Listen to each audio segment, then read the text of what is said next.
We're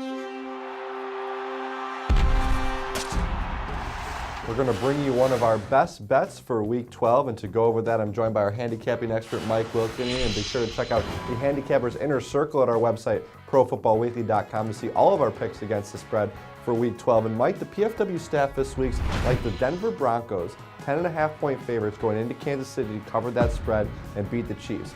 Obviously, no question who's better team. The Broncos are much better than the Kansas City Chiefs at this point. That's a big number, though. The staff here likes that Kansas City's played well at home, but when you look against the spread, some of the trends in this, it still favors Denver.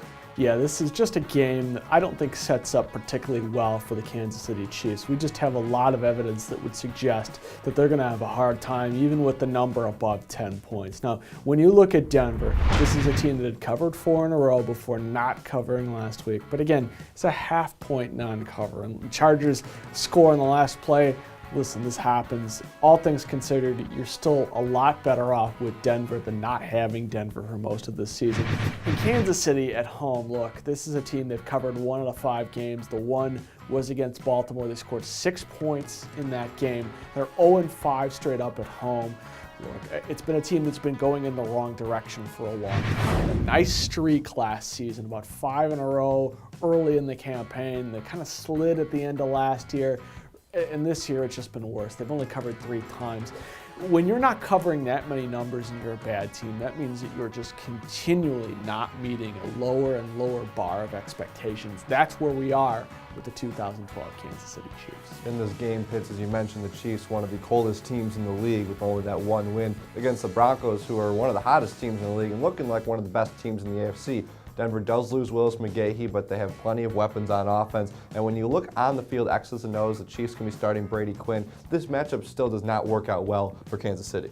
Sometimes it just comes down to, can a team score enough points to keep this game within the number? I don't think the Kansas City Chiefs can do that. You've got to go back to Week 4 to find a game in which they scored 20 points or more. That's a long time in this league, almost 2 calendar months where they just have been held under 20 points. Look, this is a Denver Broncos team that is in the top of the league in points, 2nd overall, 3rd in yards. They're also just outside the top 10 in points allowed, and they have really played well defensively. So the best comparison we can give at this point between these two teams is this. Kansas City has reached the red zone 24 times, 7 touchdowns, worse than the league. Denver, 50% more in the red zone, 36 times, 23 touchdowns. I just really think this is a game where the lack of scoring punch is going to show up early and often for the Kansas City Chiefs. And you mentioned that Denver defense a lot better than people are giving it credit for. And the 2 games that people remember when the Chiefs played well against the Steelers and against the Ravens, those are against 2 offenses that don't match what Peyton Manning, Demaryius Thomas, and Eric Decker will bring you for Denver. So that's one of our best bets. We like Denver, 10.5-point favorites heading into Kansas City to beat the Chiefs and cover that spread. Be sure to see our lock of the week and the rest of our picks against the spread for Week 12 in our Handicappers Inner Circle at ProFootballWeekly.com. And real quick, you need to see his picks. He's on fire right now.